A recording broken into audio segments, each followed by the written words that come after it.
Buenos días. Buenos días, presidente. Vamos a informar el día de hoy y como no hay tema en específico, vamos a destinar toda la conferencia a contestar preguntas de ustedes, a que tengamos un diálogo circular sobre todos los asuntos, todos los temas. De modo que comenzamos con Raúl Antonio, que quedó pendiente de ayer.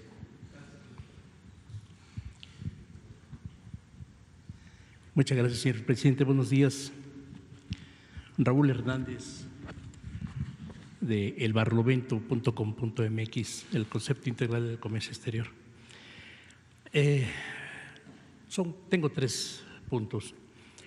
Uno de ellos es en el puerto de Lázaro Cárdenas, el pasado 11 de mayo, el director, que por cierto se llama Raúl Antonio Correa, hizo un concurso de pintura, un buen ejercicio por juntar ánimos con la sociedad de la ciudad puerto.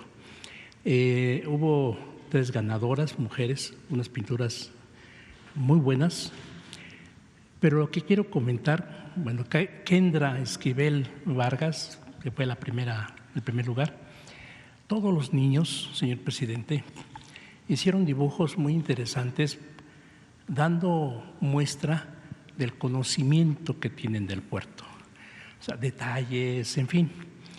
Me parece, y lo menciono porque es un buen ejercicio, y yo he mencionado varias veces con usted la necesidad de fomentar la cultura marítima, y por eso lo traigo a colación. Tal vez sería un buen tema para el 1 de junio, el próximo lunes. En fin, ese es el primer tema.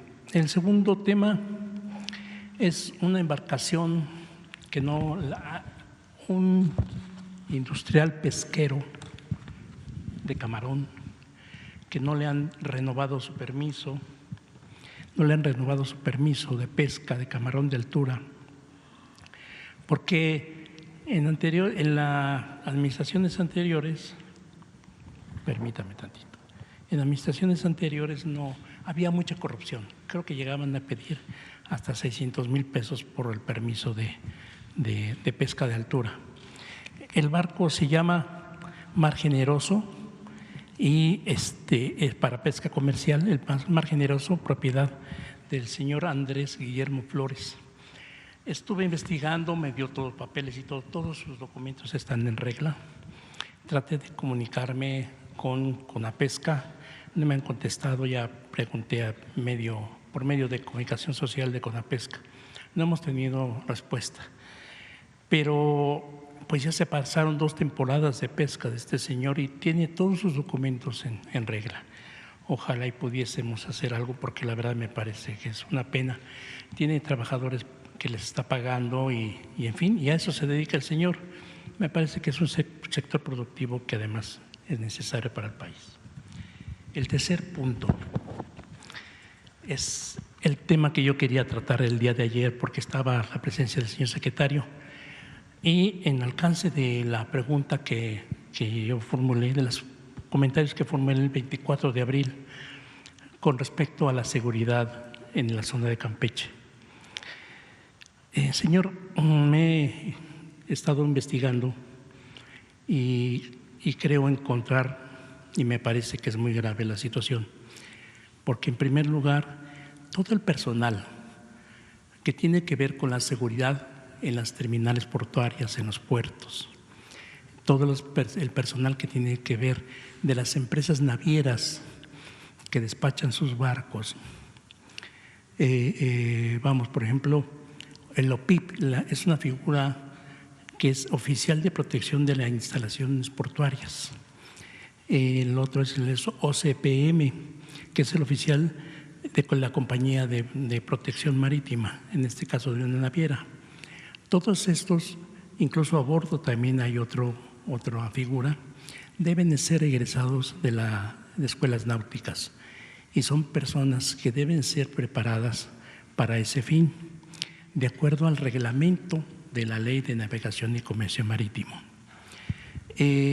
Incluso también los barcos que son autorizados para operar, barcos extranjeros que son autorizados para operar en la zona de Campeche o en otros lugares con el asunto de offshore, es el oficial de protección de buque o PB. Todo esto está en el reglamento de la Ley de Navegación y Comercio Marítimo. ¿Quién tiene que ordenar, quién tiene que hacer esa inspección? Bueno, la Dirección de Marina Mercante. Ningún barco puede zarpar si no tiene eso. No se ha hecho desde hace muchos años, no se hace ahora, menos se hace ahora. El señor secretario mencionó que ellos estaban haciendo su parte, pero faltaba la otra parte, en este caso de los navieros. Los navieros no lo hacen, pero tampoco se los exigen. Y lo peor de todo es que, perdón, el director de Marina Mercante y también sus sindicatos de marinos mercantes culpan a la Secretaría de Marina de todo. Que si bien es cierto, señor presidente, sí tiene responsabilidad, porque los barcos no deberían zarpar si no están con ese cumplimiento de ley. Y no solamente barcos mexicanos, también barcos extranjeros.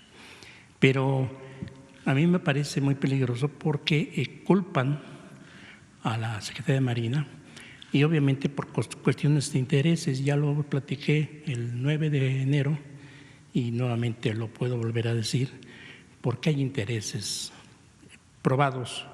El director general de Marina Mercante era socio de una empresa que proporciona tripulación outsourcing a todas esas embarcaciones. Y desde que está el señor Fernández Perroni en esa dirección, se han incrementado los permisos y obviamente con esta serie de irregularidades que, bueno, llegan a peligrar vidas humanas, que me parece que no es poca la responsabilidad. En ese sentido, señor, también los sindicatos están coludidos en ese asunto. Y si bien, insisto, yo creo que la Secretaría de Marina no es de otro país o de otro mundo, somos mexicanos. Y si, bueno, otro punto que estoy investigando, la mayoría de la gente de mar prefiere a la Secretaría de Marina para los trámites en capitanías de puerto porque no hay corrupción. Hay 2, 3 cosas por ahí, pero no es la generalidad. Entonces, mi punto es, ¿cómo es posible que se arriesgue a tanto, sobre todo la vida en el mar, sobre todo todas las anomalías que hay en las embarcaciones? ¿Cómo se arriesgue por intereses económicos? Entonces, yo no sé si fuese posible que pudiese citarse al licenciado y capitán licenciado Javier Fernández Perroni para que pudiera contestar estas cosas. No quiero alargar más porque tengo un montón de datos, pero sí le puedo decir, he revisado casi todos los nombres de los que están registrados como oficiales de protección de buque y eso, ninguno, no, muy pocos, que le diré un 2% cumple con los requisitos. Y eso me parece muy grave, es lo que quiere decir, señor. Espero su comentario. Gracias. Muy bien, pues son buenos los planteamientos. Lo primero es la importancia que tiene Lázaro Cárdenas. Es un puerto estratégico en la costa de Michoacán y la gente de Lázaro Cárdenas conoce muy bien la historia desde el tiempo en que el general Cárdenas empezó a promover esas obras, la comisión del Balsas. Por eso tienen estos conocimientos y qué bien que se promueva el arte y la cultura del puerto. Así debe de hacerse en Manzanillo, que también tiene su historia, los puertos del Pacífico y desde luego los puertos del Golfo. En cuanto a la administración portuaria, estamos trabajando porque vamos a limpiar de corrupción todo el sistema portuario, como lo estamos haciendo en aduanas. Va a ser el mismo tratamiento. Es migración, aduanas y puertos. Desde hace tiempo, en el periodo neoliberal, todo lo relacionado con las comunicaciones se echó a perder, se controlaba a partir de la corrupción, todo. Se tomó prácticamente la Secretaría de Comunicaciones y Transportes. Se crearon grupos para dominar en todo lo relacionado con las comunicaciones terrestres y la aviación, los aeropuertos y los puertos. Y eso todavía falta limpiarlo. Tengo mucha confianza en el secretario de Marina, en el almirante Ojeda, porque es un hombre honrado, incorruptible, y a él le estoy encargando este asunto. Y vamos a limpiar. Lo que sucede es que lleva algún tiempo porque vamos limpiando, ayer lo decía, de arriba hacia abajo, y tenemos que terminar de limpiar, de desterrar la corrupción por completo en lo que corresponde al gobierno federal. Y luego también insistir mucho, respetando las autonomías, en la corrupción en gobiernos estatales y municipales. Porque si se limpia la corrupción arriba y sigue quedando en autoridades intermedias, estatales, municipales, pues continúa la percepción de que impera, domina la corrupción en México. Más cuando nos hicieron creer durante muchos años de que la corrupción era la mordida o solamente la mordida, cuando los grandes atracos se cometían arriba. Había y hay mordida, pero sobre todo habían tarascadas arriba de la delincuencia común y de la delincuencia de cuello blanco. Pero nos hicieron creer que la corrupción estaba en el soborno en las oficinas, en el moche a los agentes de tránsito, y desde luego todo eso existía y desgraciadamente todavía sigue existiendo, pero arriba se hacían jugosos negocios al amparo del poder público y no se consideraban como actos de corrupción. El influyentismo no era corrupción. Bueno, al grado de que no estaba tipificada la corrupción como delito grave, como está ahora. No se consideraba delito grave. Y no olvidemos, fue una reforma que se hizo allá por 1994 al Código Penal para que la corrupción dejara de ser delito grave. Los hechos de corrupción. Entonces, estamos limpiando, barriendo. Lleva tiempo porque además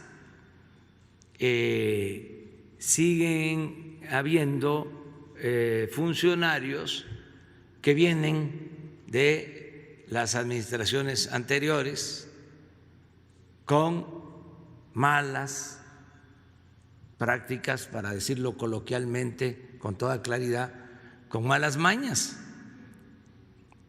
Va a llevar tiempo, pero vamos a barrer, vamos a limpiar de corrupción al país.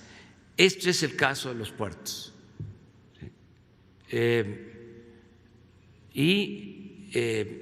Le estoy dando toda la responsabilidad al secretario de Marina,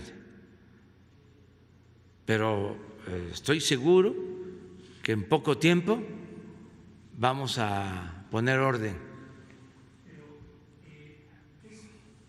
Perdón que lo insista, si no hay colaboración de Marina Mercante, sí, si no hay colaboración de Marina Mercante para poder transitar todo lo que es Marina Mercante Arcemar, va a ser muy difícil. Hay muchos.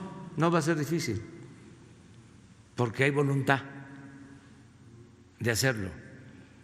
Sí, señor. No va a ser difícil. Porque ya tomamos la decisión.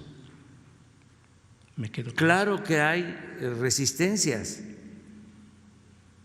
Una vez fui a la sonda de Campeche, a las plataformas petroleras, y en el sistema de radios de las embarcaciones y en los sistemas de radio que hay en las plataformas, sí, escuché de que habían algunas protestas porque se había presentado una iniciativa de ley que está por discutirse y en su caso aprobarse en el Congreso para darle a la Secretaría de Marina la responsabilidad sobre el manejo de los puertos, o ampliar la responsabilidad que tienen, y escuché protestas, seguramente de administradores de puertos, sino directamente de empleados beneficiados o beneficiarios de el control que se ejerce y de manera irregular en los puertos. Estaba escuchando. Entonces, sí hay resistencia a todos los cambios. Ahora lo estamos viendo con lo de la industria eléctrica. Estamos viendo con los que no estaban acostumbrados a pagar impuestos. Pero si se tiene la voluntad de que se termine con la corrupción, se avanza. Quiero comentarle la reunión que mencionó el señor secretario en Frontera, Tabasco. Tengo referencias de algunos asistentes en donde todos los oficiales que se supone deben de saber de seguridad por parte de las empresas no tenían ni idea de lo que se estaba planteando. Pero también presentaron el video del 24 de abril con las preguntas que hice y la respuesta que hizo el señor secretario. Y también presentaron un video sobre el Buccaneer, el barco que fue asaltado. Y la persona que presentó el video por parte de la Secretaría de Marina lo hizo a su versión, obviamente diciendo que había complicidad de la tripulación con los ladrones. La persona dueña del barco estaba ahí y obviamente protestó y dijo que no era así, que si él presentaba el video lo iba también a poner a su interpretación. El asunto es que esos dos barcos, el Remas y el otros dos, no me acuerdo, discúlpeme, ya están utilizando un barco con torretas. Generalmente los asaltos se dan en la noche. Y el barco con torretas, si le ponen una sirena, cuando detectan una lancha que quiera asaltar. Ya hubo un suceso, sí ha habido varios, en donde la torreta simplemente ahuyenta. El argumento de los dueños de los barcos y de los mismos capitanes, de las tripulaciones de los barcos, mencionan que por qué no sería posible que las patrullas estuvieran dando rondines, porque eso sería bastante. Dicen que no lo hacen por no gastar combustible, cosa que a mí me parece aberrante, porque sé también que el Centro de Control Marino de Campeche, que está en Isla del Carmen, es de Pemex, y Pemex da, según lo que estoy investigando, 100 millones de pesos a la Secretaría de Marina para esos patrullajes. Algo debe estar pasando ahí, insisto, y creo que hay un manejo de las cosas y me parece que eso es muy peligroso, porque no sé hasta dónde. Se me olvidó comentar algo también, señor presidente.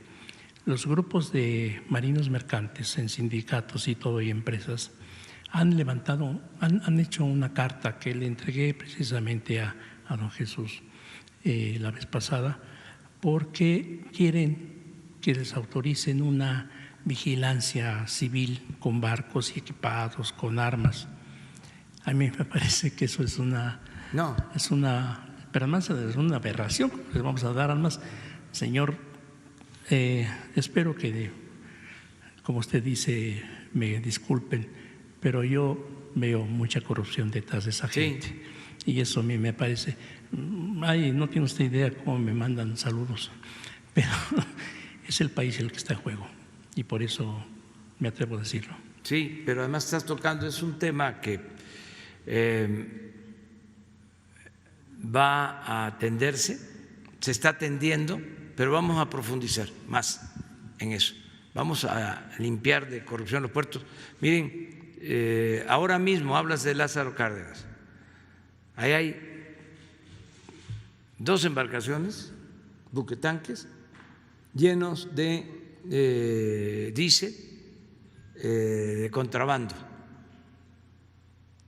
Y uno de ellos entró en el Golfo, iba a atracar en Tuxpan, como se le estaba esperando, se fue y cruzó Panamá, el canal, para llegar a Lázaro Cárdenas. Pero ya está el SAT y aduanas viendo este asunto. Entonces, sí, limpiar de corrupción y decirle a todos de que no hay impunidad y que no nos cansamos, que recuerden que somos muy perseverantes y que no vamos a dar ni un paso atrás en el combate a la corrupción. Vamos a limpiar el país de corrupción. Se está haciendo y vamos a seguir adelante. Sí, el 1 de junio, como están las cosas por la pandemia, me comentó el almirante Ojeda de que se quiere hacer una ceremonia cuidando la sana distancia para hacerle un reconocimiento a el personal médico de la Secretaría de Marina, que está ayudándonos en el Plan Marina para salvar vidas, a enfermeras, a médicos, a todo el personal de salud. Entonces, se les va a hacer un reconocimiento especial. Sí, en este caso el homenaje es para los médicos que tienen que ver con la Secretaría de Marina, básicamente, pero porque no vamos a poder asistir, como siempre se hace, como es la tradición, a un puerto a entregar o a depositar una corona en el mar. No lo vamos a poder hacer. Lo hice el año pasado, fuimos a Veracruz, ahora va a ser una ceremonia aquí en la Ciudad de México con poca asistencia, pero con mucho simbolismo, porque es reconocerlos a ellos y también a todas las enfermeras, todos los médicos, todos los trabajadores de la salud, de todas las instituciones, de los hospitales públicos, los hospitales también de la Secretaría de la Defensa, del ISSSTE, del Seguro, hospitales privados, a las enfermeras, a los médicos, a todos los que están ayudando.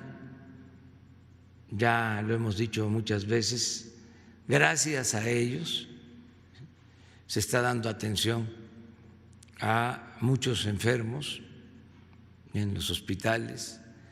Ellos están haciendo todo por salvar vidas, de manera especial los que están en terapia intensiva, los que están ahí todo el tiempo atendiendo enfermos graves, intubados, ¿sí?, buscando salvarlos. Entonces, a todos ellos nuestra más profunda gratitud y nuestra solidaridad. Entonces, en el caso de la Marina, vamos a actuar así. Pesquero de Camarón. Tomamos la nota sobre sobre la gestión a la que sí hiciste referencia, que no le han entregado los permisos a pesar de que lleva mucho tiempo. Hoy mismo vas a tener una respuesta para que tú se la transmitas al dueño de las embarcaciones estas. Muchas gracias, señor presidente. Muy bien.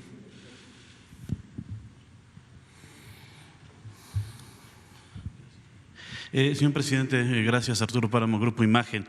Dos preguntas, dos temas. Uno, el que tiene que ver con la reapertura ya de algunas pruebas en centrales eléctricas, eólicas, que se habían quedado cerradas por esta disposición que se había dado a conocer hace unos días. Ayer hubo amparos, unas resoluciones que permitieron que se continúe con las pruebas en estas plantas. Primero, su opinión acerca de esta decisión de algún juez de permitir que sigan operando en fase de prueba, eventualmente para poder funcionar operativamente. Y acerca de esta versión o idea que hay de que su gobierno está en contra de la generación de energías limpias, eólica básicamente, las inversiones que ya existen, que se arriesgó capital, que ya están construidas. ¿El gobierno de usted estaría a favor de que sí trabajen estas que ya están pues en fase previa a entrar en operación? ¿No se van a permitir nuevas inversiones de ese tipo? ¿Cuál es la postura de su gobierno? Porque hay versiones encontradas al respecto. Sí, mire, en primer lugar, nosotros vamos a ser respetuosos de la legalidad, como lo hemos demostrado. El Poder Judicial es un poder autónomo, independiente. Vamos a respetar las decisiones de los jueces, de los magistrados, de los ministros. Hay en México lo que no se tenía antes, un auténtico Estado de Derecho. Antes era un Estado de chueco, de cohecho. Y si me piden pruebas, las tengo, pero no viene al caso. Ya ustedes saben, es de dominio público, de cómo estaban los jueces, magistrados, ministros. No voy a insistir en eso. Entonces, hay Estado de Derecho, primero. Segundo, no estamos en contra de la generación de energías limpias. No estamos en contra de eso. Al contrario,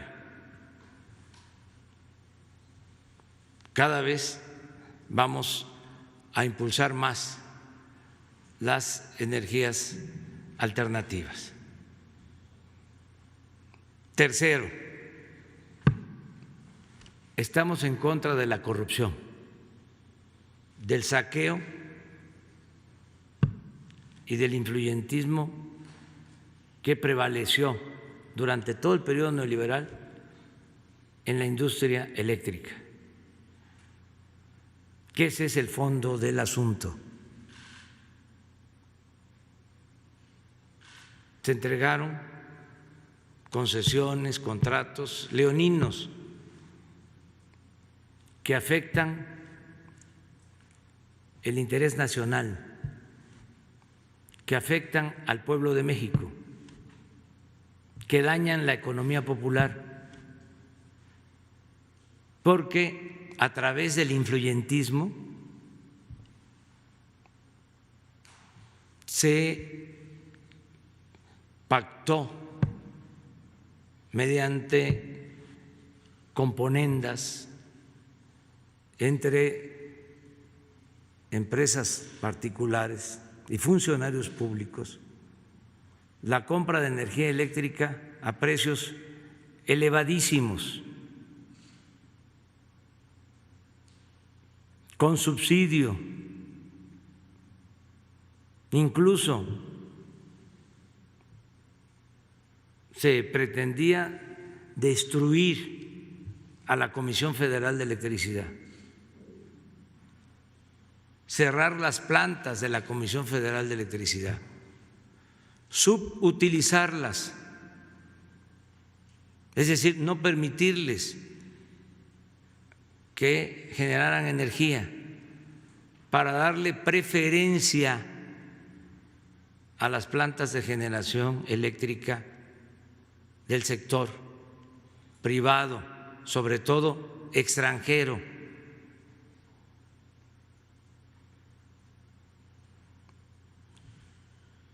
En esas irregularidades, para llamarlas de manera suave,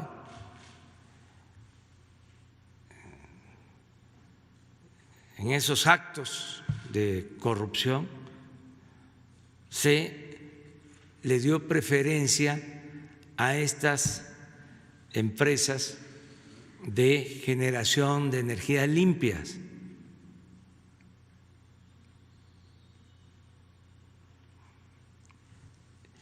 En contra de la Comisión Federal de Electricidad.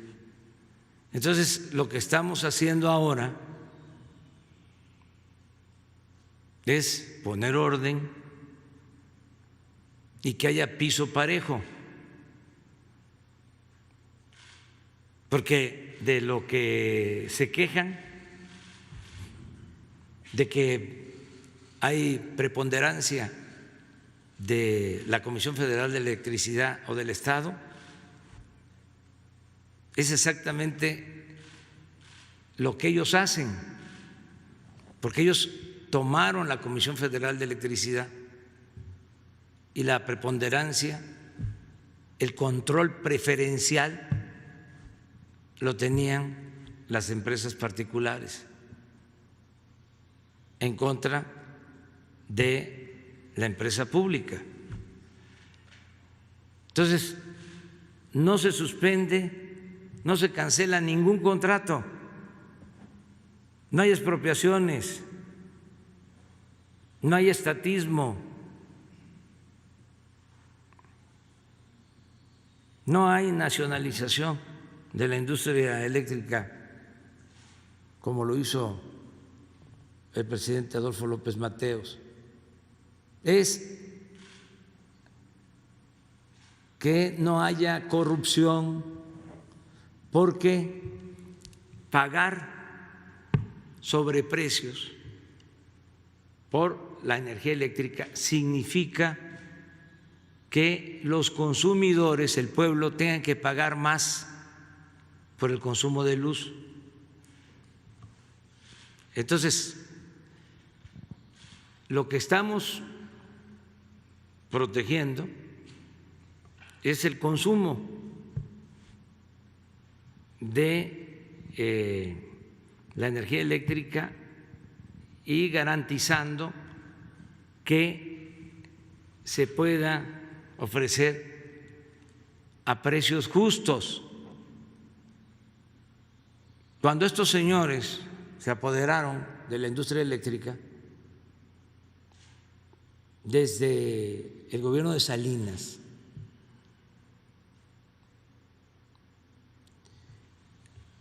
aumentaba y aumentaba el precio de la luz. ¿No se acuerdan? Porque a veces hay que refrescar la memoria, de que hablaban que con la reforma energética, con el desmantelamiento de la Comisión Federal de Electricidad y dejarles el mercado a las particulares, iba a bajar el precio de la luz. Y fue lo contrario. ¿Por qué no se analiza eso? ¿Cuánto aumentó el precio de la luz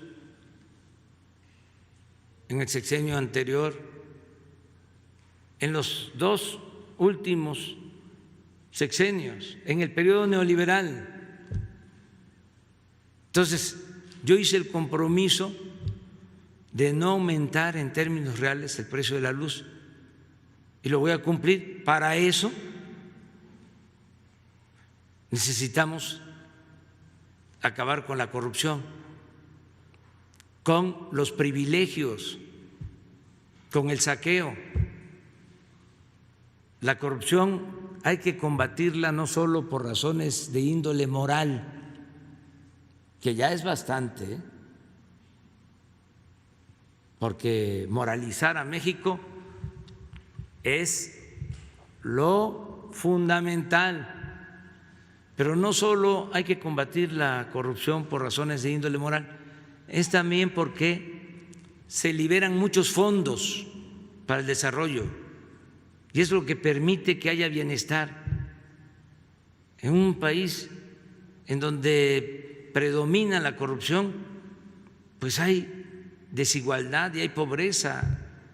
La causa principal de la desigualdad, de la pobreza, inclusive de la violencia en México, es la corrupción que imperó durante mucho tiempo. Eso lo tengo muy claro. Entonces, no he terminado, me falta un punto. O sea, recapitulando, es Estado de Derecho, respeto al Poder Judicial. 2, estamos a favor de las energías limpias. 3, lo que no aceptamos es la corrupción. Y 4, vamos a defender nuestro criterio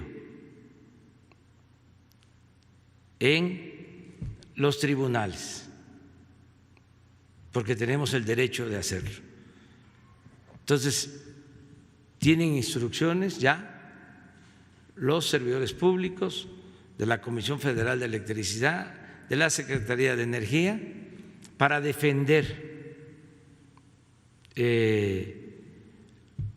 nuestra decisión de que no haya privilegios para las empresas. No es posible que estemos pasando por un mal momento económico todos y que ellos quieran seguir medrando como si nada pasara. La corrupción no se debe permitir en ningún momento, y menos ahora, menos ahora. Entonces, por eso tomamos esa decisión. Señor, abundando un poco en este respecto y pensando en aquel ejemplo, quiero hacer una similitud, lo que ocurrió con el gasoducto que estuvo interrumpido un tiempo, que se renegoció con las empresas constructoras de ese gasoducto los términos de los contratos. Aquí el gobierno, en esta estrategia que usted comenta, estarían planteando sentarse con empresas, renegociar los precios a los cuales se compraría la energía que ingresaría a la red, o es de plano ir a impedir que funcionen estas empresas que usted dice que obtuvieron los contratos de manera indebida. Sí, estamos abiertos al diálogo con todos, pero se pone por delante el interés nacional y nada que contraten gacetillas en periódicos del extranjero, inserciones pagadas, aunque no le pongan IP,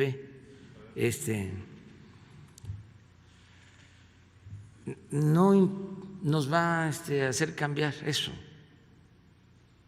porque no podemos permitir la corrupción.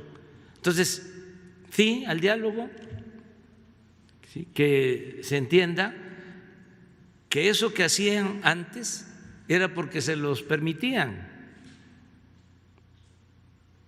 porque, bueno,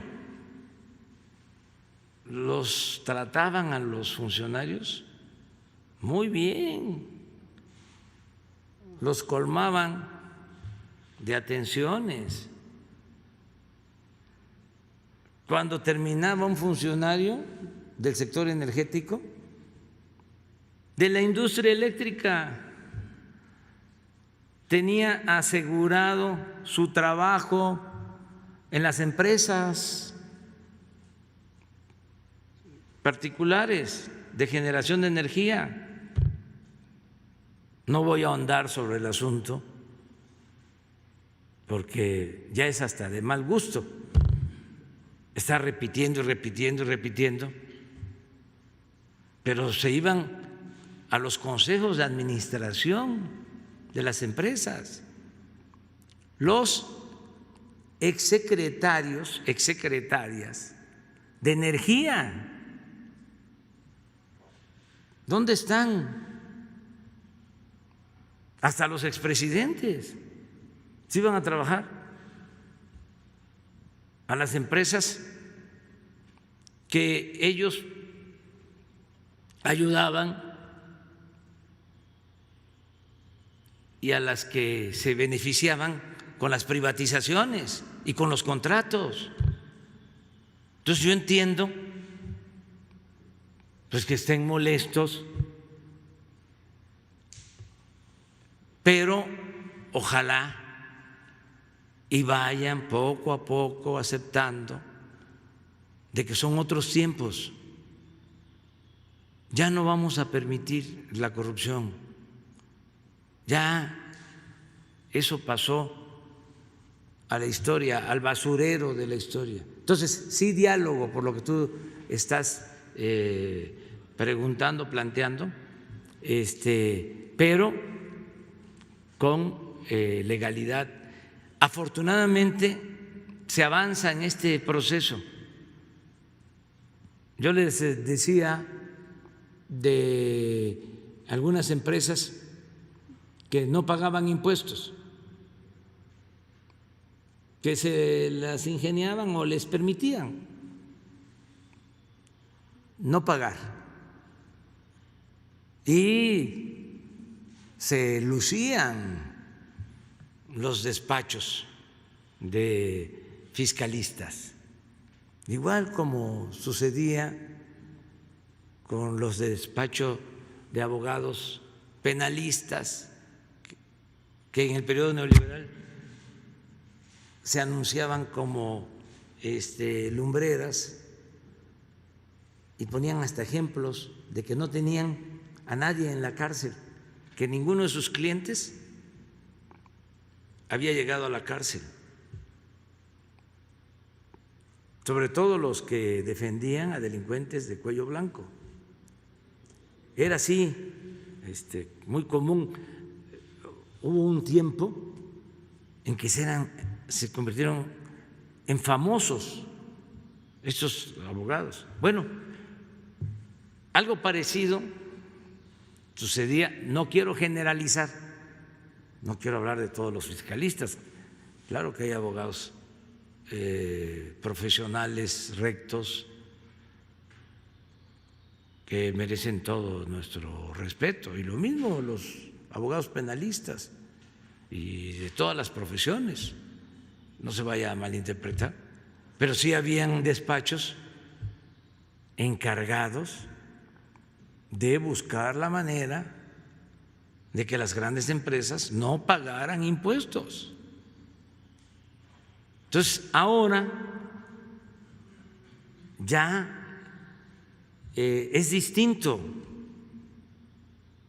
y se está hablando con los accionistas, con los directivos, y se está llegando a acuerdos. Y están pagando. Por eso no hemos tenido una caída en la recaudación, porque se está convenciendo, persuadiendo de que todos tenemos que cumplir con nuestras obligaciones. Entonces, eso es lo que estamos nosotros proponiendo en el caso de la industria eléctrica. Señor presidente, el segundo tema que quiero plantearle tiene que ver con algo que nos está pasando un poquito de largo, creo que a muchos, y es que si bien la pandemia nos ha afectado a todos, nos ha cambiado nuestro desarrollo de vida, hay un sector que son los zoológicos, y se lo quiero plantear así. Son 200,000 ejemplares que están viviendo en zoológicos en todo el país. Todos estos obviamente requieren de seguir siendo alimentados, atendidos por especialistas. Se calcula que hay alrededor de 3 millones de pesos los que gasta cada uno de los zoológicos tan solo en alimentación de los ejemplares. Cerca de 30,000 o 40,000 ejemplares son especies en peligro de extinción. Evidentemente está trastocada también la vida de estos establecimientos, de estos lugares. Muchos de ellos son de fundaciones o están dedicados a la investigación o es parte de su labor. También llevan escuelas de manera gratuita. En fin, es un mundo que creo que no hemos tocado mucho en este lugar. Están pidiendo también apoyo a organizaciones que se dedican a dar cuidados a los animales, fiscales o algún otro apoyo de parte del gobierno para poder sostenerse, toda vez que su única fuente de ingresos es la asistencia de visitantes o algunos apoyos de parte de fundaciones que también se han quedado sin dinero. ¿El gobierno de usted qué estaría planteando para poder mantener con vida sobre todo a los ejemplares que están ahí y que pues no se pierda este tipo de lugares debido a esta pandemia? Mire, yo primero les aclaro que aún con la pandemia y la paralización parcial de las actividades productivas, en algunos casos total, no ha dejado de entregarse el presupuesto a las dependencias federales, a los poderes, a los estados, a los municipios. O sea, estamos al corriente. Los estados están recibiendo sus participaciones en tiempo, en forma, de conformidad con la ley. No hay retrasos, no hay demora. Y lo mismo las dependencias. Todo lo que es esencial, fundamental, tiene recursos, por lo que corresponde al gobierno. Sí, en el sector privado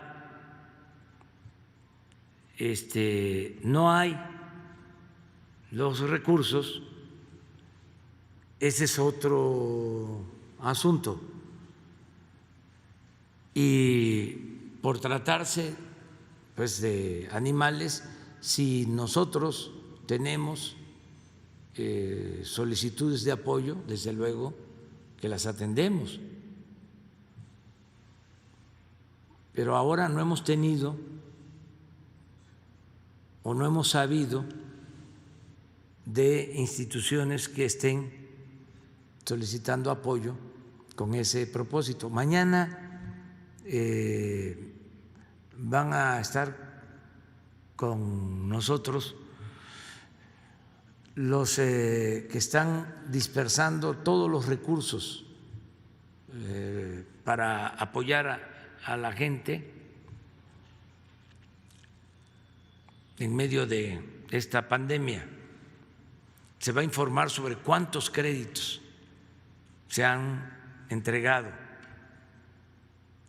y es bastante lo que se está inyectando de fondos, pero mañana va a haber un informe de lo que se ha hecho de abril para acá, o sea, cuántos créditos a empresas familiares,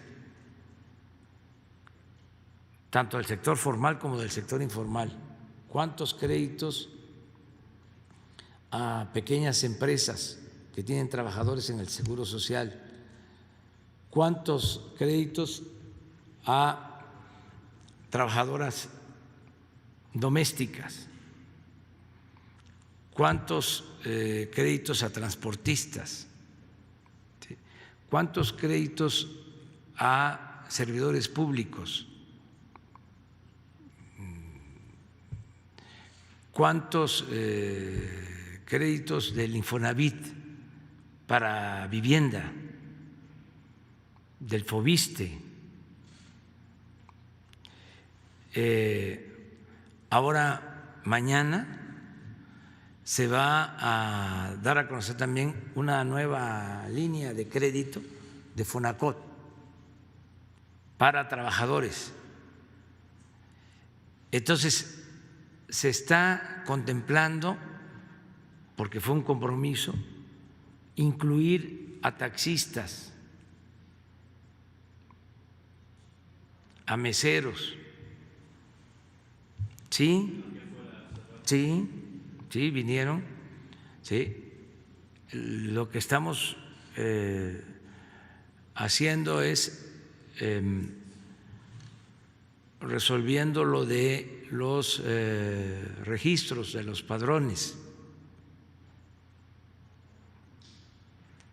comerciantes, tianguistas, todos. Mañana vamos a informar sobre eso. Y sí estamos pendientes, ¿no?, de lo que tú planteas. A ver, sí. Presidente constitucional de los Estados Unidos mexicanos. Vamos con mujeres ya, compañeras. Carlos Pozos, reportero del Molécula Oficial. Ayer no asistí a la conferencia mañanera, pero vi que usted informó que iba a hablar sobre el presidente Venustiano Carranza. Yo me hice a la tarea, obviamente, de buscar unos datos. Y bueno, comentarle que pues sí, hoy se cumplen 100 años del asesinato del presidente Venustiano Carranza, conocido como el Barón de Cuatro Ciénegas, y que uno de sus primeros actos de Estado fue emitir el que se pusiera en México la figura de agente aduanal para todas las aduanas del país, para cuidar sobre todo la salud humana, la sanidad de la flora y la fauna, el medio ambiente y el patrimonio cultural. Es de ahí la importancia de las aduanas en nuestro país. Pero también el presidente Venustiano Carranza promulgó la Ley Agraria de 1915, la legislación del divorcio, la sujeción de la exploración petrolera al control del Estado y el establecimiento de la independencia del Poder Judicial, así como el decreto de la jornada máxima de 8 horas y el salario mínimo. Fue de las cosas importantes que hizo el presidente Venustiano Carranza. Quisiera recordarle que, bueno, pues él ganó por parte del partido en 1920 fácilmente, y quisiera recordar su asesinato en Tlaxcaltongo, Puebla, por parte de las fuerzas del general Rodolfo Erro, la madrugada del 21 de mayo. También comentarle, presidente, que el presidente Venustiano Carranza fue sepultado en una tumba de tercera clase en el Panteón Dolores. Por ahí permaneció durante 20 años y después fue trasladado en 1942 al hemiciclo de la Revolución Mexicana. Y cabe señalar, presidente, que murió como un hombre pobre, pues su testamento, su propiedad solamente dejó 52,000 pesos. Ese es un ejemplo de un gran presidente. Mi pregunta es si frases del expresidente como revolución que tranza, revolución que se suicida, esa por una parte, y la segunda frase es, y dice así: es algo más grande y más sagrado el establecer la justicia. Dice, las nuevas ideas sociales tendrán que imponerse en nuestras masas. No solo es repartir tierras, no solo es el sufragio efectivo, no solo es abrir más escuelas, es algo más grande y más sagrado, es el establecer la justicia y buscar la igualdad, es la desaparición de los poderosos para establecer el equilibrio y la conciencia nacional. Esas dos frases continúan vigentes del presidente Venustiano Carranza hoy en día, señor presidente. Sí, qué bien que recordamos que hoy se cumplen 100 años del asesinato de Venustiano Carranza. Lo asesinan un día como hoy en Tlaxcalaltongo, Puebla, ahí por Jilotepec, Puebla. Es un personaje muy importante, destacadísimo en el proceso histórico de nuestro país. Él, en efecto, es de origen de Coahuila, de Cuatro Ciénegas, Coahuila. Su padre tenían esa hacienda de Cuatro Ciénegas en Coahuila. Fue su padre liberal, luchó durante la Reforma y en el tiempo que se enfrentaron los mexicanos de aquel entonces a la intervención francesa. Él incluso protegió, ya cuando está Porfirio Díaz en el poder y empieza a perseguir a los lerdistas, uno de los perseguidos era nada menos que el general Mariano Escobedo, el que triunfa en Querétaro, el que derrota y apresa a Maximiliano. Entonces, Mariano Escobedo era secretario, ministro de guerra de Sebastián Lerdo de Tejada, era parte de su gobierno y se van al exilio, los expulsa Porfirio Díaz, que llega a la presidencia con la bandera de la no reelección.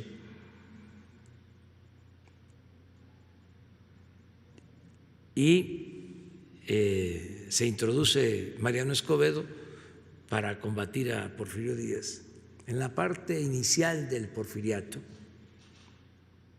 y fracasa, y el papá de Venustiano Carranza lo protege en su hacienda en Cuatro Ciénegas.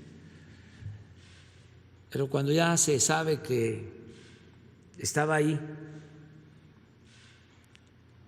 el mismo Escobedo decide entregarse para no poner en riesgo a su protector, al papá de Carranza. Entonces, don Venustiano viene de esa estirpe. Cuando inicia la revolución, él participa. Esa frase de que revolución que tranza, revolución que se suicida, o algo parecido,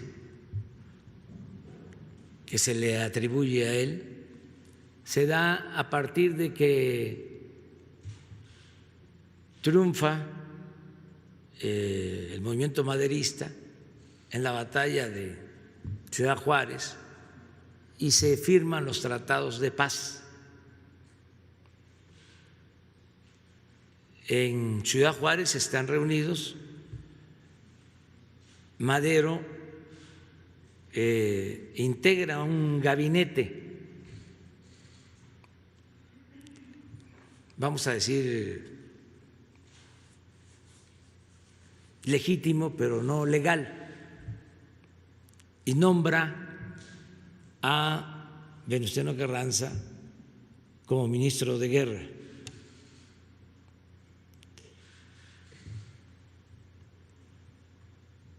Como se firman los tratados de paz, ahí es donde Carranza da a conocer esa frase.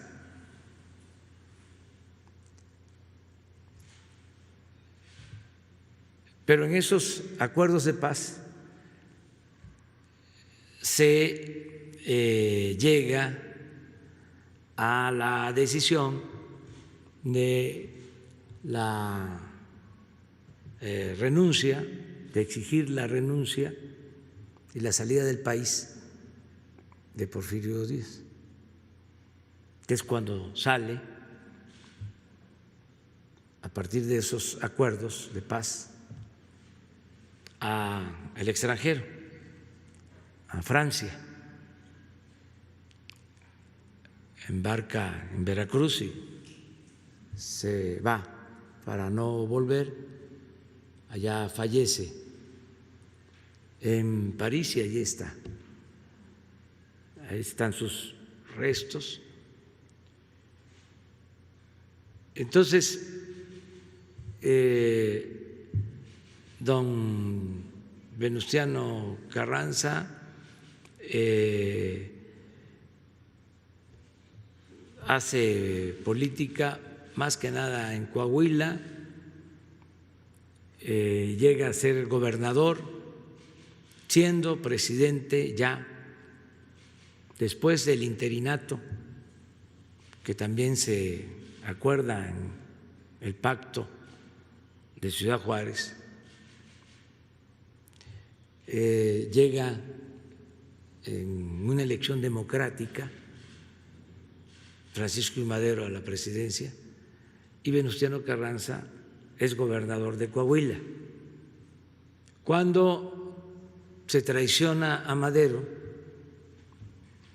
cuando se le apresa aquí en Palacio, la llamada decena trágica, que no es decena, es quincena trágica, porque también la historia se ha hecho a la conveniencia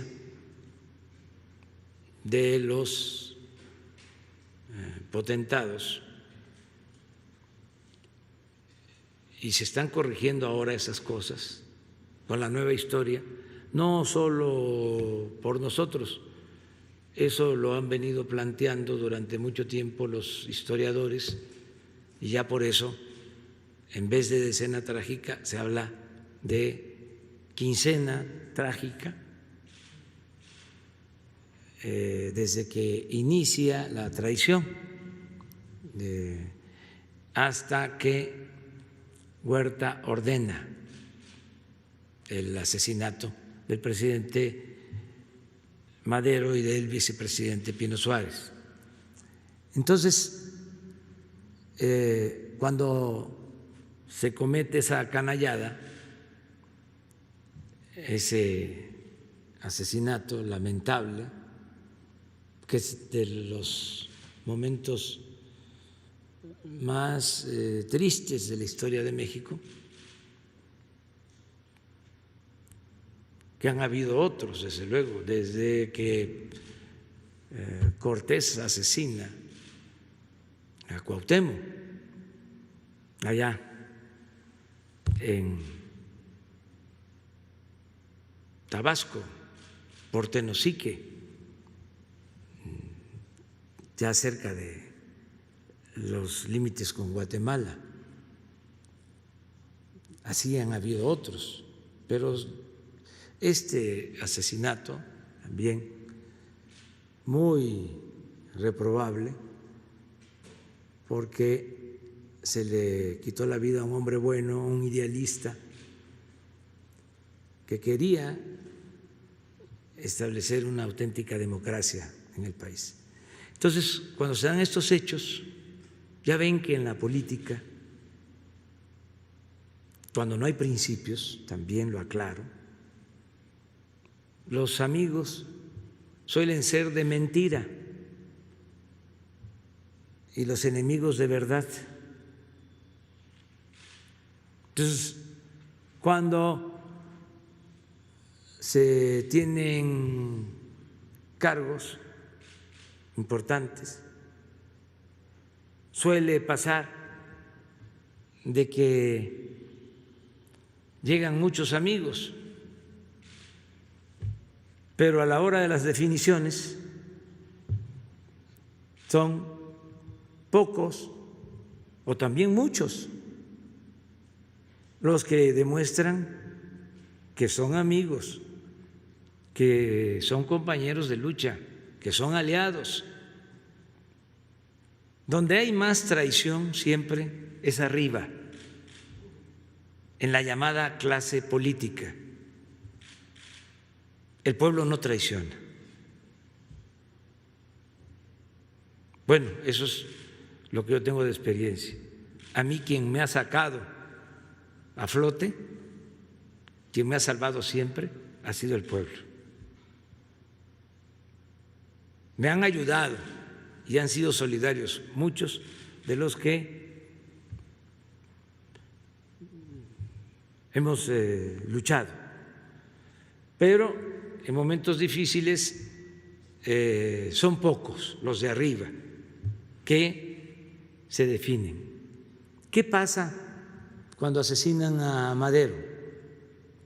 De todos los gobernadores, de todos, además que habían entrado muchos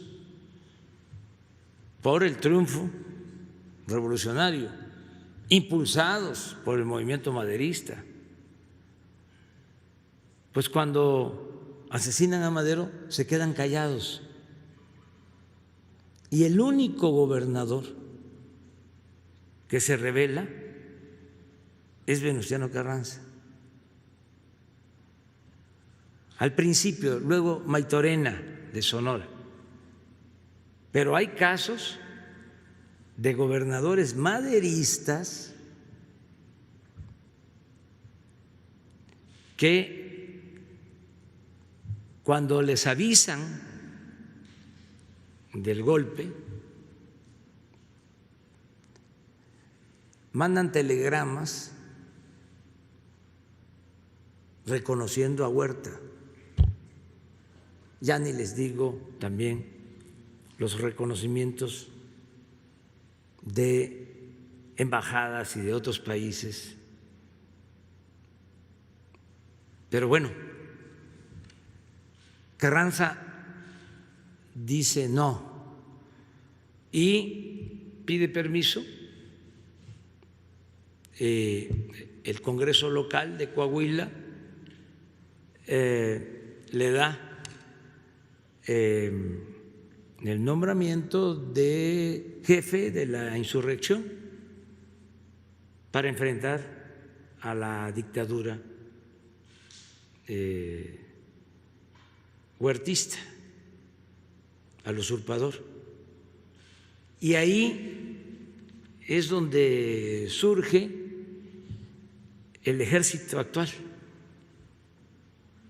Él llama a la constitución del ejército revolucionario para enfrentar el ejército constitucionalista, porque lucha por el restablecimiento del orden legal. Ahí surge el actual ejército. Y al mismo tiempo, en una de sus haciendas, en Guadalupe, también en Coahuila, se reúnen revolucionarios que se suman al llamado que hace para enfrentar a Huerta. Y ahí en esa hacienda de Guadalupe se redacta el plan de Guadalupe y ahí está con él Lucio Blanco y ahí está jovencito Francisco J. Mújica y otros, y ahí se decide luchar para restablecer la legalidad. Y ahí empieza, yo diría, la etapa más violenta de la revolución, la lucha contra Huerta, hasta que se le expulsa también. Él no se va por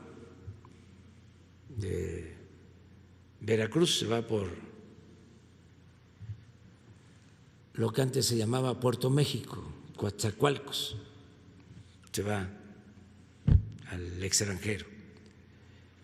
Triunfa el movimiento revolucionario, triunfa el movimiento carrancista, pero también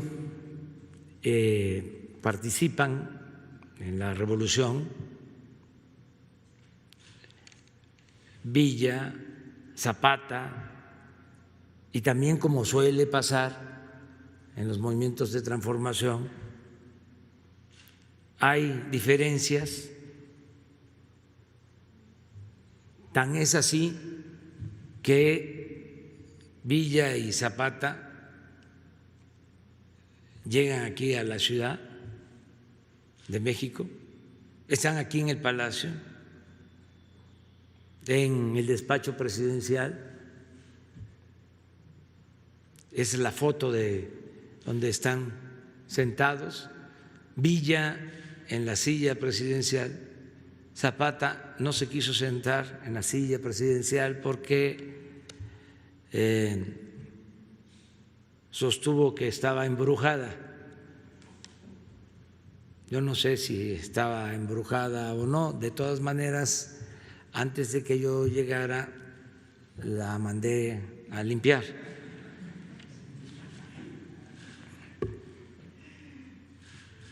Entonces, cuando Villa y Zapata toman la Ciudad de México, Carranza se retira a Veracruz. Y es muy interesante porque por la presión que ejerce el movimiento zapatista, el villismo, don Venustiano aprueba la ley agraria del 6 de enero de 1915. Esto se hace en Veracruz, entregando la tierra a los campesinos. Es la ley para restituir las tierras a las comunidades indígenas, las tierras comunales que se les habían arrebatado durante el Porfiriato. Y así inicia el reparto agrario.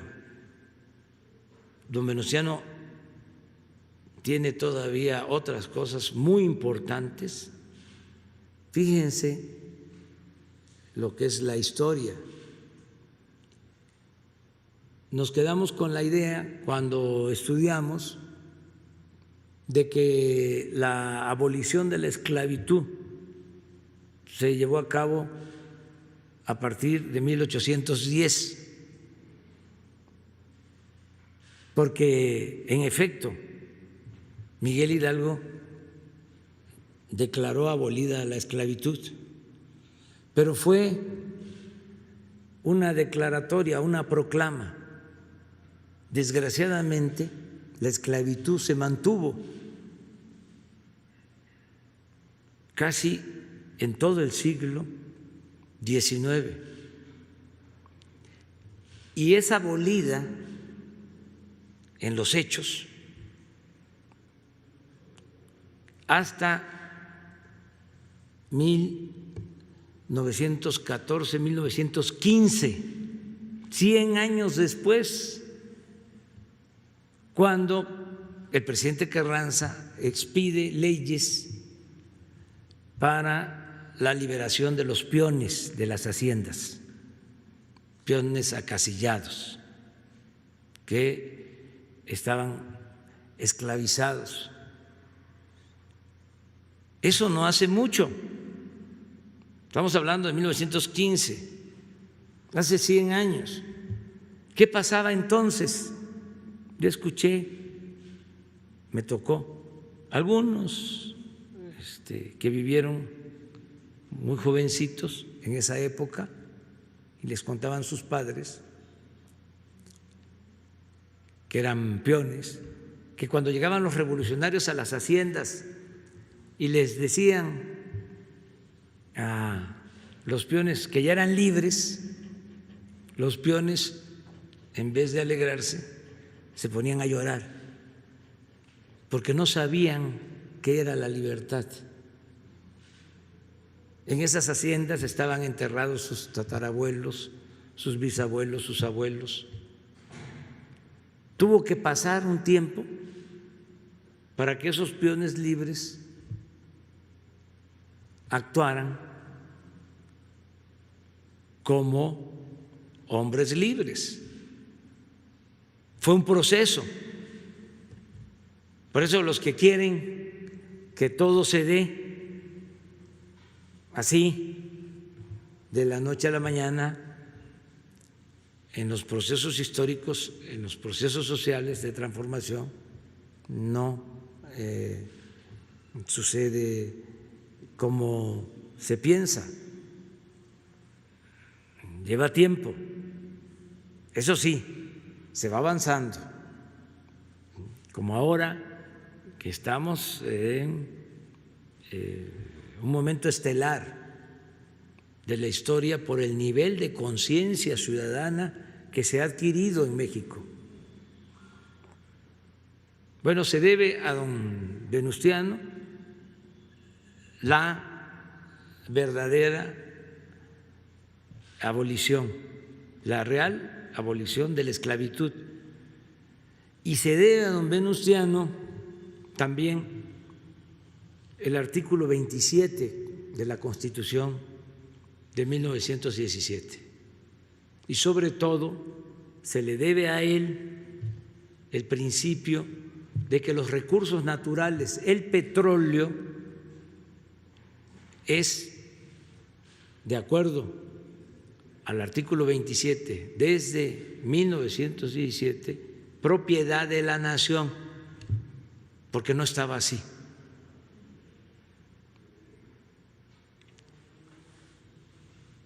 La mayor protesta cuando se aprueba la Constitución en Querétaro se da por ese artículo y en lo referente al principio de dominio de la nación sobre los bienes naturales y en particular sobre el petróleo.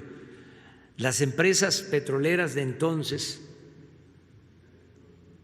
las empresas extranjeras, protestaron, hubo protesta de los gobiernos, hubo protesta del gobierno estadounidense, del Departamento de Estado, y nunca aceptaron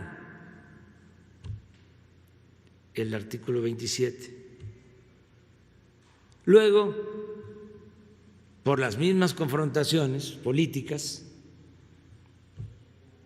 en un proceso electoral, él apoyaba a Bonilla, estaba muy fuerte el general Obregón, todos los militares, los generales apoyaban a Obregón, don Venustiano quería a Bonilla, y esto llevó a una rebelión. Antes de eso, pues hubieron, y esa es la parte oscura, la mancha, muchos asesinatos de revolucionarios. El 10 de abril de 1919, por eso el año pasado fue el año del general Zapata, fue asesinado en Chinameca Emiliano Zapata. Entonces, antes también otros, los que habían participado en el asesinato de Francisco I. Madero, unos se fueron al exilio. Bueno, el caso de Huerta se fue al exilio, muere en Estados Unidos, allá estuvo en prisión y está probado que murió de cirrosis. Otro revolucionario,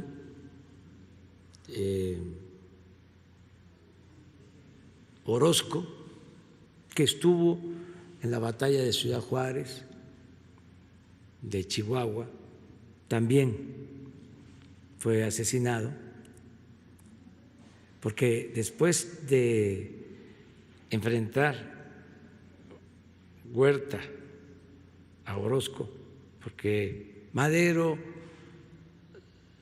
se entrega a los brazos de los militares ya en la desesperación, cuando se produjo una crisis,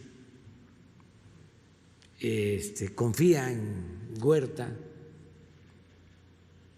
porque era un hombre bueno, Madero, y manda, porque estaba levantado en armas Orozco en Chihuahua, manda a combatirlo y se enfrenta Huerta con Orozco, Huerta defendiendo al Madero. Luego que Huerta asesina a Madero, se alían Huerta y Orozco.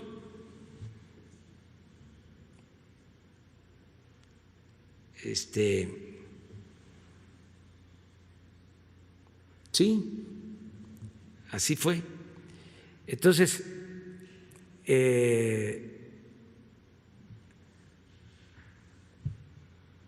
y Orozco es asesinado también en la frontera, y así muchos. Blanquet, que también había participado en el asesinato de Madero, es también perseguido y lo asesinan en Veracruz. Incluso le cortan la cabeza y le exhiben durante el carrancismo. Y de ahí surge, fíjense, una frase de Francisco Bulnes, un historiador, un escritor muy conservador, muy porfirista, pero también muy inteligente, un energúmeno muy inteligente. Él dice, cuando están estos ajusticiamientos, dice, el carnicero de hoy será la res del mañana y don Venustiano va a ser la res al paso del tiempo. Y así fue, desgraciadamente. En 1920 hay esta ruptura, él tiene que salir de aquí, de México, en tren, y lo van siguiendo, bloquean las vías, él iba a Veracruz a sostener el gobierno desde allá, y ya no puede seguir en tren a Veracruz y sigue hacia la costa a caballo y llega allí a Tlaxcala-Altongo, a esa región, y está dormido en la madrugada y ahí lo asesinan a Venustiano Carranza. Entonces hoy cumple 100 años su asesinato. hay cosas muy buenas, muy buenas. Yo diría que pocas cosas malas, desde luego manchas, pero qué bien que nos damos tiempo para tratar estos asuntos, porque si no sabemos de dónde venimos, cómo es que se han dado las cosas en el país, pues no vamos a entender lo que está sucediendo ahora y lo que va a seguir pasando. La historia es la maestra de la vida, decía Cicerón. Hoy, terminando la conferencia, vamos a tener un acto para recordar a Venustiano Carranza. Aquí en el patio central del Palacio, el director del Instituto de Investigación sobre las Revoluciones de México va a dar un discurso. Él es un profesional, es un historiador. Él va a exponer lo que fue don Venustiano Carranza. Invitamos al gobernador de Coahuila que nos acompaña el día de hoy y vamos a tener esta ceremonia.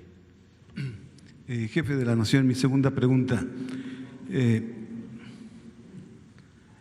Quisiera saber si usted se atrevería a leer el libro de Decisiones Difíciles, toda vez que el autor vuelve a insistir en ese libro, después de una ojeada que le di, en que usted mintió que él ganó esas elecciones. Cabe señalar que ese autor fue secretario de Energía y en ese ojeo que hice a ese libro me llamó la atención el tema de seguridad, en donde escuetamente toma la decisión de designar a Genaro García Luna por el expertise, según él dice que tiene Genaro García Luna, pero nunca da a conocer o información por qué se le murieron 2 secretarios de Gobernación y un zar antidrogas. ¿Usted se atrevería a leer ese libro de ese personaje? Pues sí, pero pues ahora no tengo tiempo, la verdad. Estoy leyendo otras cosas, pero y además estoy escribiendo. Hace poco di a conocer un ensayo sobre la nueva economía, la economía moral, y sobre todo estoy trabajando. Mi trabajo tiene que ver con la teoría y con la práctica, con el pensamiento y con la acción, pero más con la acción. Entonces estoy ocupado completamente y bueno, todo el mundo tiene derecho a expresarse, a manifestarse, a dar a conocer sus ideas, ¿no? Eso es lo que puedo comentar.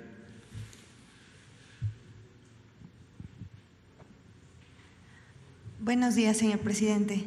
Berenice Telles, del Diario Nacional 1+1. Bueno, mi pregunta va centrada. Había un programa que era de prevención a las drogas antes de que iniciara todo este tema del coronavirus y la pandemia. Lo cierto es que en nuestro país pues es apremiante esta situación, sobre todo en el tema del alcoholismo. En estas semanas pues se han presentado diversos casos de intoxicación que han ocasionado muertes en diferentes estados del país, incluso más elevados que el número de muertes por COVID en algunos municipios. Por ejemplo, en Puebla, en algunos municipios pues se elevaron el número de muertes por alcoholismo. Y sí quisiera preguntarle si en lo inmediato tiene pensado retomar este esquema de prevención a las drogas y si me permite hacerle una atenta solicitud de su intervención para un tema de campesinos, jornaleros en el estado de San Luis Potosí, que trabajan, ahorita le doy el nombre de la empresa, es una empresa que que cultiva tomate y exporta a Estados Unidos, Canadá y Japón, y la empresa se llama Invernadero Santa Rita y tienen actualmente una problemática muy fuerte ahí, sobre todo es un tema laboral. Sí, lo vemos sobre el tema y va a continuar la campaña de información, de orientación para evitar el consumo de drogas. Esa es una campaña permanente que vamos a sostener durante todo el gobierno, esa campaña, porque es importantísimo el que se informe del daño que causan las drogas, del terrible daño que causan las drogas. Ya hemos hablado de cómo han querido proyectar una idea de que lo relacionado con las drogas tiene que ver con los lujos baratos, tiene que ver con el dinero, con las comodidades. Todo eso es una felicidad efímera, transitoria, eso no dura. Y hay otra realidad, la del sufrimiento de los jóvenes que optan por esa vía, por ese camino, sufren mucho, pierden la vida, van a la cárcel, hacen sufrir mucho a sus familiares, a sus madres, pero además causan también daño a sus semejantes, terminan muy mal, nada que ver con la imagen de éxito de mujeres guapas, muchachos guapos, de carros últimos modelos, de ropa de marca, nada, nada, nada, nada. Eso es por un tiempo. Es muchísimo más el sufrimiento, más ahora con las drogas sintéticas, que son terribles, que le quitan la vida en muy poco tiempo a los jóvenes, a los que consumen estas drogas. Entonces, eso va a continuar, va a seguir adelante. Es una campaña permanente. Y terminando también lo de la pandemia, sin dejar de hablar de lo preventivo en salud, aunque se recomienda desde hace cerca de 200 años el que nos lavemos las manos, ¿sí?, para mantener nuestra salud. Eso hay que seguirlo haciendo, y muchas otras prácticas, ¿no?, de aseo y de salud. Eso debe de continuar, todo lo preventivo en salud. Y la otra campaña permanente, terminando la fase esta más dura, difícil de la pandemia, va a ser una campaña de orientación nutricional. Campaña de orientación nutricional y exhortos a la práctica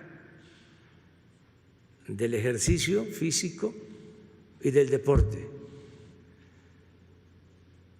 Pero la campaña de orientación nutricional va a ir a fondo. En el ensayo ese que escribí, hablaba yo de que el promedio de consumo de refrescos, de bebidas azucaradas en el mundo, 25 litros por persona. En Estados Unidos, 100 litros por persona. En México, 150 litros por persona. En Chiapas, 300 litros por persona. Por eso, tanta diabetes, tanta enfermedades del corazón, hipertensión, por eso la obesidad. Entonces, eso lo tenemos que atender. No prohibir, dar información. O sea, no es, no consumas esto. No, dar información sobre lo que contienen los alimentos, lo que consumimos y qué es lo mejor, cuáles son los alimentos más nutritivos, que no son necesariamente los más caros, cuáles nos aportan vitaminas, proteínas, carbohidratos.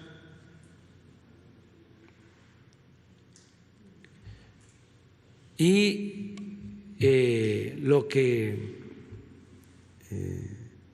ingerimos de aguas en un país con tantas frutas, ¿por qué no más aguas de frutas de temporada? Además, todo eso, fíjense, la paradoja, es más barato que lo industrializado. No estoy diciendo que todo lo industrializado no sirva.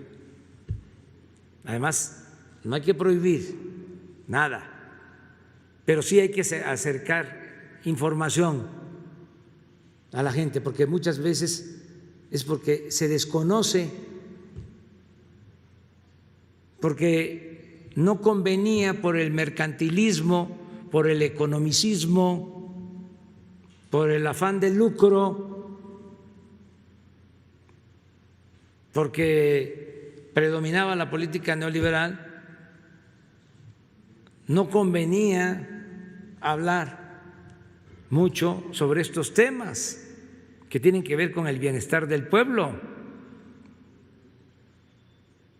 Lo que importaba era el Producto Interno Bruto,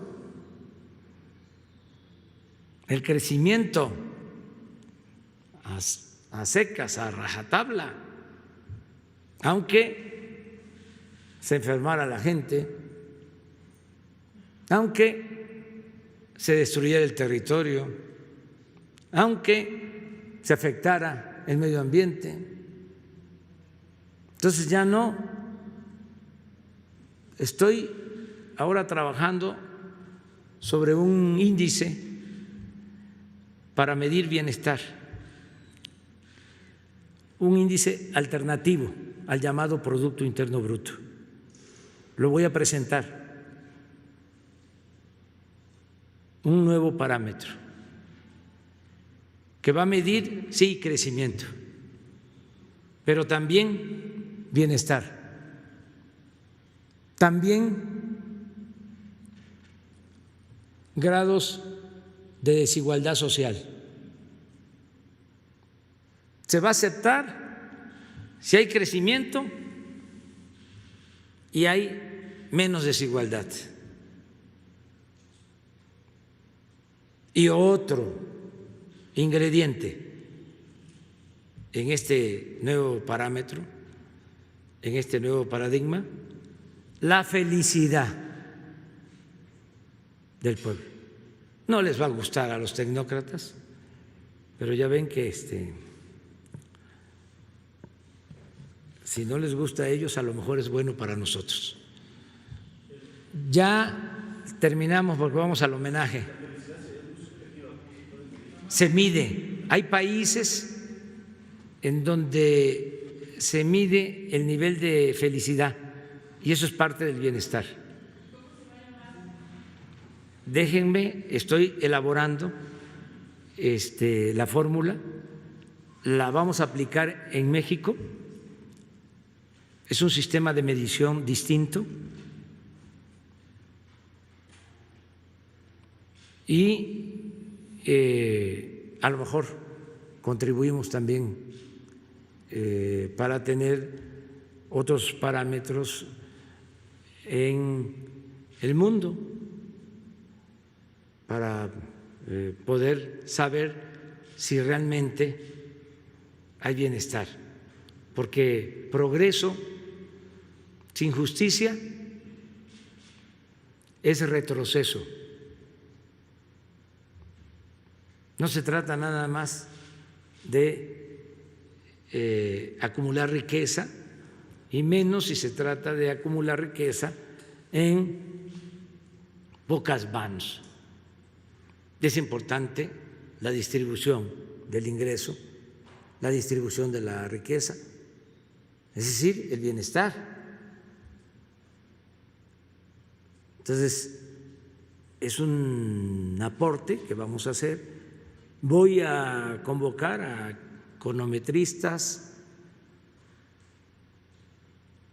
a matemáticos,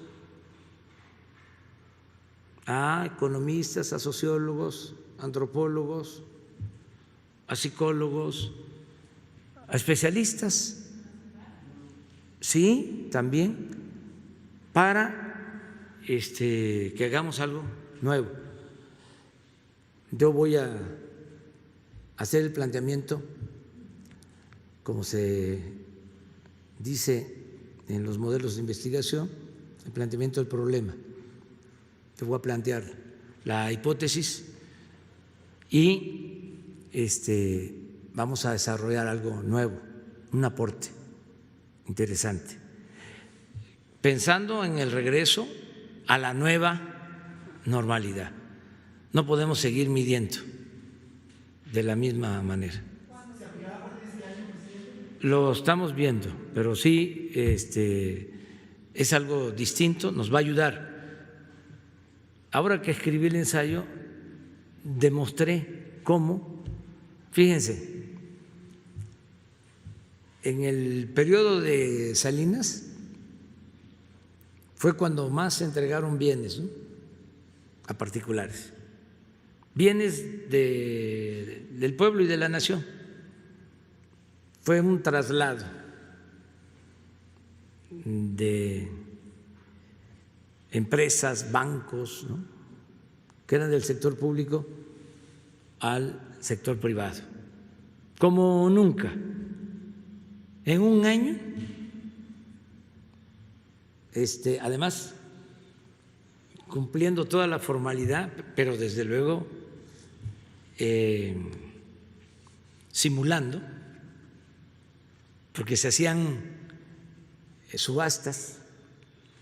En un año entregaron todos los bancos a particulares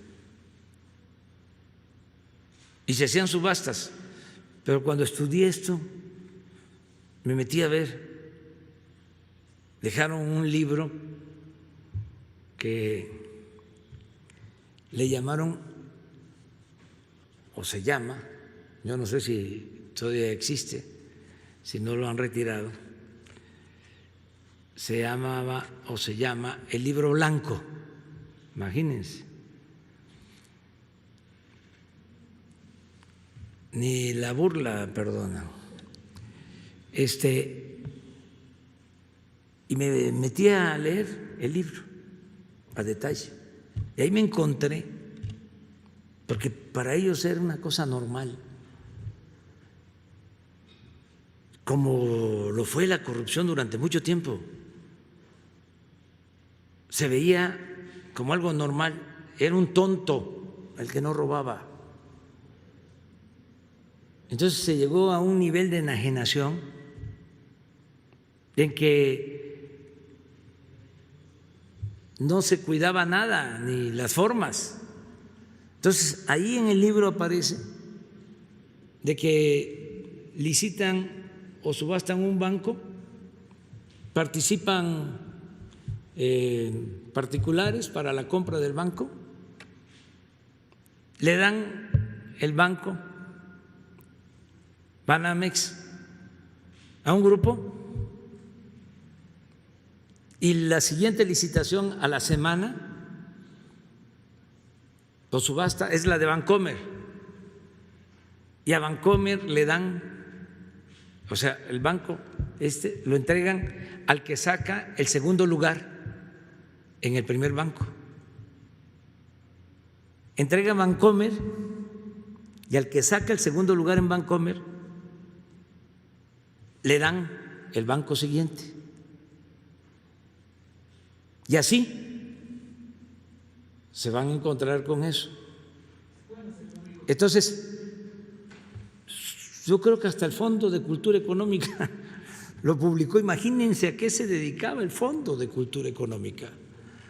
Bueno, sí, creo que es del fondo ese libro. Pero ¿a qué voy? Es cuando más se entregan bienes del pueblo, de la nación, a particulares, a los allegados, porque pues 2 o 3 personas palomeaban. Eso de las subastas, pues era faramaya. Ya se sabía de antemano a quién le iban a dar una empresa, a quién le iban a dar un banco. Era nada más cumplir con la formalidad. Bueno, se concentra como nunca riqueza en unas cuantas manos. Pero además, en ese sexenio hay crecimiento económico, en promedio 4%, cuando en todo el periodo neoliberal el crecimiento fue 2%, y en ese sexenio hay un crecimiento de 4%. Pero ¿qué sucede también? Y esa es la paradoja. En ese sexenio es en el que hay más desigualdad. Bueno, yo creo que es una desigualdad de las dimensiones de la que había cuando Morelos llamaba a que se moderara la indigencia y la opulencia. Entonces, no nos sirve nada más el crecimiento. Si el crecimiento no va acompañado de más igualdad. No es crecer por crecer. Por eso hay que añadirle al crecimiento democracia en la fórmula. Porque si se crece con una dictadura, pues ¿qué cosa es lo que se está sacrificando? La libertad. Y eso no. Tiene que haber crecimiento con honestidad, crecimiento con austeridad, crecimiento con bienestar. crecimiento con cultura, crecimiento con felicidad. Y eso antes se llamaba desarrollo, no se usaba mucho en la economía el término crecimiento, se usaba más desarrollo, porque tenía una connotación más amplia, tenía que ver con el bienestar, tenía que ver con la educación, tenía que ver con la salud, no solo el Producto Interno Bruto. Por eso vamos a aportar. Muchas gracias. Nos vemos mañana.